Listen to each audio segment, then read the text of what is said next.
Bonjour, chers fidèles téléspectateurs de LTDE, les Temples de l'Éternel. Nous sommes privilégiés de partager ces moments empreints de l'Esprit de l'Éternel, remplis de sagesse et de connaissance, dans les galeries souterraines que représentent les psaumes qui nous font tel un lac souterrain qui aboutit dans les territoires lointains. Ainsi sont donc les psaumes qui nous conduisent dans les profondeurs de la parole. Bienvenue dans votre émission à la lumière des psaumes.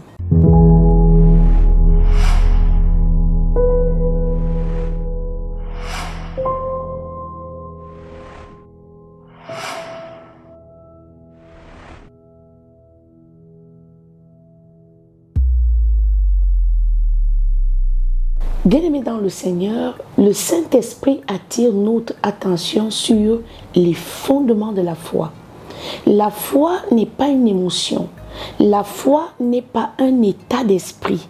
La foi ne saurait être un moment partagé avec des hommes et des femmes dans l'ambiance du culte ou alors dans les moments d'adoration et de louange, non. La foi n'est pas une sensation de bien-être ou encore un moment où on a l'excitation des promesses de l'Éternel dans nos vies, non. La foi, telle une maison, devrait avoir un terrain sur lequel on va donc élever notre édifice. Quel que soit le plan d'un réalisateur, quels que soient les moyens qui seront investis dans un édifice, lorsqu'on n'a pas de terrain, on ne peut pas bâtir une maison. C'est ainsi qu'est la foi. La foi a donc un seul fondement, l'unique fondement de génération en génération, depuis Genèse jusqu'à Apocalypse. La foi a pour fondation la parole de Dieu. Tel un projet que nous avons dans une clé USB ou dans un support digital, quel que soit le projet, ou même déjà un financement bancaire disponible, il s'avère que nous avons 3 capitaux pour qu'un investisseur puisse accomplir son investissement. Nous avons donc le capital immobilier, le capital personnel et le capital financier. C'est ainsi que notre marche chrétienne devrait être. Un homme qui a déjà le capital humain, c'est-à-dire le bon orateur, le bon pasteur, la bonne assemblée, ou qui a déjà le capital financier, c'est-à-dire les personnes autour de nous qui nous accompagnent dans notre dévotion, dans notre engagement envers Dieu, cela n'est pas encore suffisant. Il faudrait encore le capital immobilier. Et donc, lorsqu'on parle de capital immobilier, on parle de tout l'investissement qui est autour de la maison, des meubles, tout ce qu'il faut, les infrastructures nécessaires pour que le projet que nous avons prenne vie. On peut avoir un très bon projet, on peut avoir un très bon financement de projet, mais si on n'a pas une raison sociale, un lieu matériel où l'on peut produire, l'idée que nous avons à devenir tangible et palpable pour échanger avec notre vis-à-vis dans un cadre agréable, on ne pourra pas parler d'accomplissement. C'est ainsi que la foi a pour fondation, pour sol, la connaissance de la parole, le savoir de la parole. Psaume 139, nous lisons au nom puissant de Jésus-Christ. Au chef des chantres de David, Psaume. Éternel, tu me sondes et tu me connais. Tu sais quand je m'assieds et quand je me lève. Tu pénètres de loin ma pensée. Tu sais quand je marche et quand je me couche. Et tu pénètres toutes mes voies, car la parole n'est pas sur ma langue. Que déjà, ô Éternel, tu la connais entièrement. Tu m'entoures par derrière et par devant, et tu mets ta main sur moi.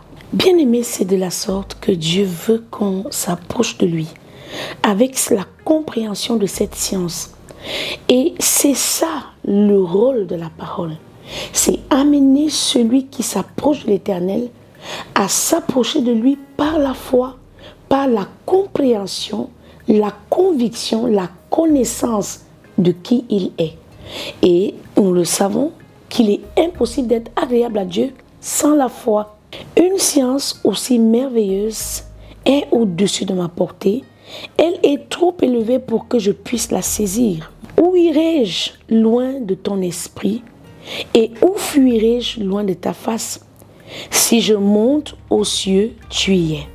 Si je me couche au séjour des morts, t'y voilà. Si je prends les ailes de l'aurore et que j'aille habiter à l'extrémité de la mer, là aussi, ta maison me conduira et ta droite me saisira. Si je dis, au moins les ténèbres me couvriront, la nuit devient lumière autour de moi. Même les ténèbres ne sont pas obscures pour toi. La nuit brille comme le jour et les ténèbres comme la lumière.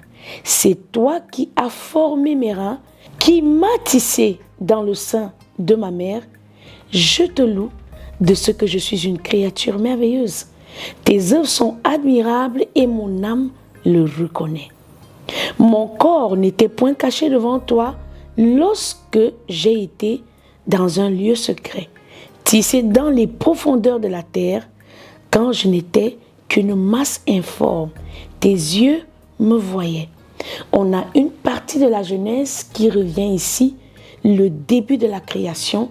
J'aimerais que tu saches que Dieu crée chaque homme de manière individuelle à son tour. Il a toute la patience nécessaire pour bâtir un homme pendant 9 mois de cette masse informe jusqu'à cet enfant à qui on va donner un nom.